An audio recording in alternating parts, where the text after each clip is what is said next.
I take inspiration in general from moments. Like I look back through the course of my career and these incredible moments. I mean, it happened and it's like, it will continue to inspire me.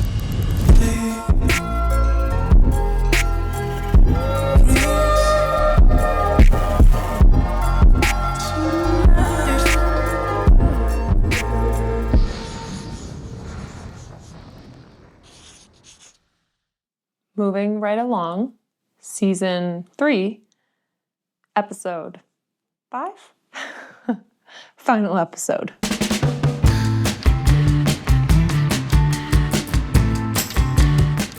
It was quite special to see so many people show up for the MIC 100 party, and I'm so thankful to the Stifel U.S. ski team for putting the whole thing together, and for Fist for showing up and supporting, and for so many of my teammates making the time to show up as well.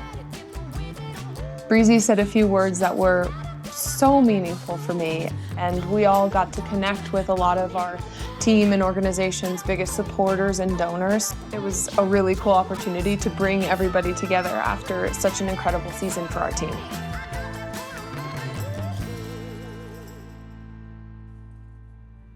Showing up to Sun Valley, I didn't really feel like I had a whole lot more to give. The middle section, I'm just like an electrocuted octopus. Just like, I'm just wrapping my limbs around the gates and hoping they go the proper way. Logically, you're good at this, so just trust that. But the crowd and the fans and the whole vibe, the whole atmosphere was so inspiring, and I really tried to take that inspiration and run with it. It is so unusual to see her racing the slalom at the World Cup Finals, but not in contention for the season title. It is a globe she has won a record 8 times, but out of the picture this year after missing 2 months because of her injury. Most people didn't really realize that the pressure wasn't entirely off when we went to Sun Valley. The World Cup points situation, especially how it relates to start number, is a little bit complicated, a little bit funky. But long story short, hitting 500 overall points helps your start number in all disciplines.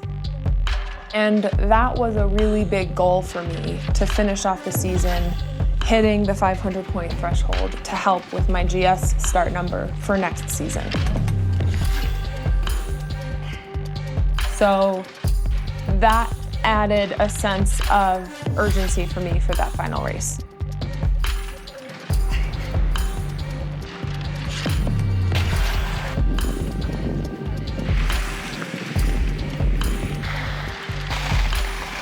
Many of the folks in this massive crowd have never seen Shiffrin in person. So now the crowd will come to their feet.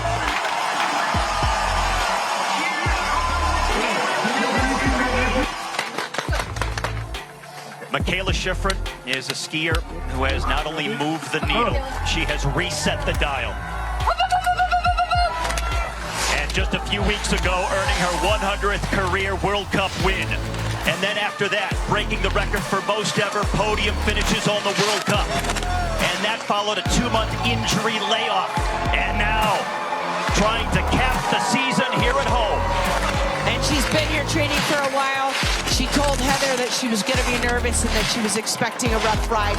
So she's going to fight to keep her tactics and keep her timing, and she is doing just that.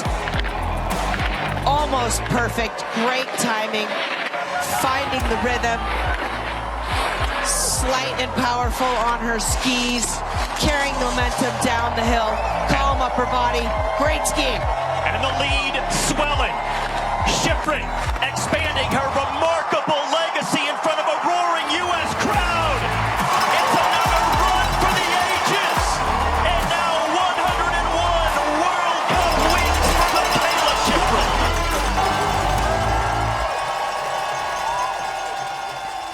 Mikaela does it again, wins slalom in back-to-back World Cup finals for her 101st victory. Mikaela, what did it take? Just how deep did you have to dig to capture this win? Yeah, pretty deep. It was tough conditions. Like we said, the first one, there were big tracks and a little bit wild ride sometimes, but I felt really connected with the snow, and my skis felt perfect. So then I could keep moving down the hill, and it felt quite good to ski. You admitted to me that you were battling nerves today. So instead of letting them hurt you, how did you embrace them and really use them to your advantage? Yeah, it's a balance. I think it just boils down to being in the final moment in the start gate before you go, or for me, that I'm just thinking about like strong things, and I have a lot of doubt through the day, but in that moment, it's like just focus on the technical things, just my cues and high intensity. And sometimes it works and sometimes it doesn't, but I'm happy that it worked today. Absolutely. And Mikaela, when we were chatting after that first run, you saw on the Jumbotron the group of girls dressed as Dalmatians, hoping that you would capture win number 101. What is the message that you hope to send to them and everybody else that you inspire? Everybody here in the U.S. and like returning home for the final races of the season and to be racing in the U.S. It's so amazing to connect with these fans that are so enthusiastic, and it's just so important for us to have these World Cup races here because it's for U.S. ski racing, it's such an important piece to inspire the next generation. So I'm so happy that these girls are out here, and the young boys and everybody who wants to aspire to be a great racer is able to connect with this and see the greatest athletes of this generation compete. It's really meaningful. Absolutely. And what kind of exclamation point does this win put on a season that's been very exciting but very challenging at times? It has been, it's been quite up and down, but I think if anything, I realized more again that even, at 30, I've been doing this for a while, but I'm still learning new things every season. And there's new exciting adventures always just around the corner, and I'm looking forward to seeing what's next. Congratulations. Enjoy the off season. That 101st win at World Cup Finals in Sun Valley gave me so much energy for starting the prep season. At that point in the season, I'd been feeling so depleted after the whole season, the injury, the rehab, the return, and hitting 500 points and achieving that in the last race was a pretty enormous relief, and almost as much reason to celebrate as the victory itself. Mikaela won her 101st World Cup race, ending a roller coaster of a season on a high note, and she is live with us in studio this morning. Again, congratulations on all the things. Thank you. 101 World Cup wins, 157 podium appearances. Do you still celebrate these milestones, or is it like, I've done it again? I do. I actually 100 was kind of like a reset. We had a whole campaign around resetting the sport, and I partnered with Share Winter Foundation. I'm so blown away by the incredible support for the Mick 100 Reset the Sport campaign with Share Winter. Listen, one of the coolest things you did all season, you used your platform to raise hundreds of thousands of dollars to give access to the sport you love to kids who might not otherwise have. We originally targeted to raise $100,000 for learn to ski and snowboard programs for kids who would historically be denied access to those sports. And it's been a long time in the works and a really fun project and campaign to start. We've now raised over, am I allowed to say? We've raised over $400,000 for Share Winter Foundation. That's amazing. So it gave you, I don't know if I was allowed to say that. Listen, we said it. It's too late now to take it back. We've raised almost $500,000. So it's pretty amazing to see all the people who have come together to support this and really turn it into a movement. And I'm just so grateful for that. The Share Winter Foundation website is great. Donations can still be made. What was the biggest driving force behind you wanting to do this? It's not even just ski racing. It's the access to the mountains and the fresh air and the environment and the snow sports community. It's skiing, snowboarding, it's being in the mountains and experiencing and sharing winter. Yeah. And there's so many barriers, but it's been such a gift in my life. And so this was an opportunity to sort of like mirror the spotlight back onto snow sports itself. Yeah. That's been such a gift in my life, and to be able to share that with more people, I thought would be a beautiful way to take 100 and make it something that actually carries any meaning. And it takes me back to when I was younger, starting out, and even now, like when I returned from injury, my first day back on snow free skiing was just like, oh, this is just, it's like liberating to be able to feel, just to be in the mountains and be in that environment. So it's been a beautiful journey.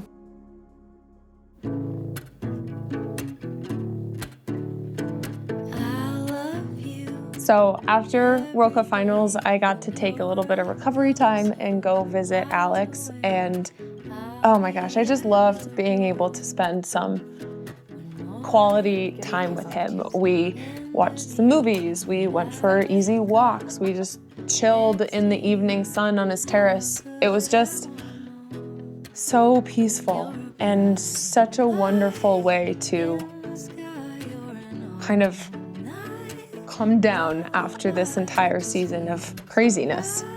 And of course, everybody really wants to know how he's doing. His last surgery was very successful. It is a long road to go to recovery, for sure. So he's taking everything step by step. He's doing everything he's supposed to be doing. We all know how motivated and strong he is, and his mentality is so positive and so powerful. So he, I think, is feeling for the first time like maybe he's starting to see a light at the end of the tunnel, and that was really wonderful to be able to celebrate together.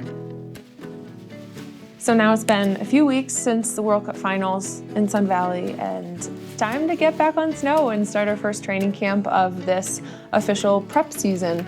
So I'm looking forward to the work that's to come. It's going to be some really great camps on snow this summer, I hope, and I think some other fun travel and fun opportunities as well. So should be a good, busy, productive, hopefully exciting period of time between now and when racing kicks off again next fall. I'm looking forward to it all, and I'm really looking forward to doing a little bit more in this space. So make sure you follow the channel as I explore a little bit more of the like podcast style conversations and more.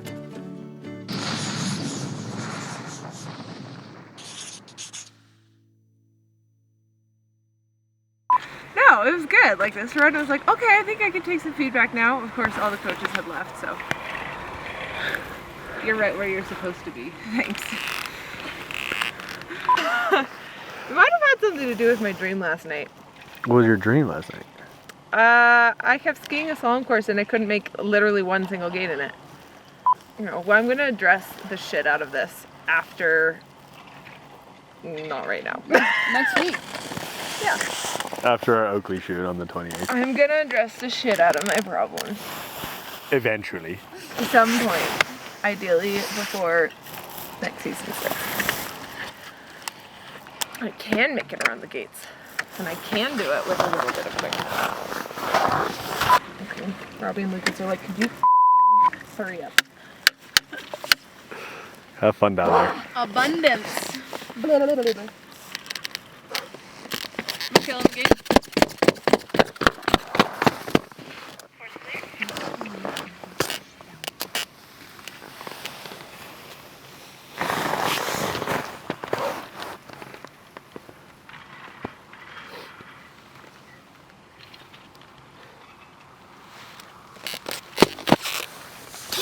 on.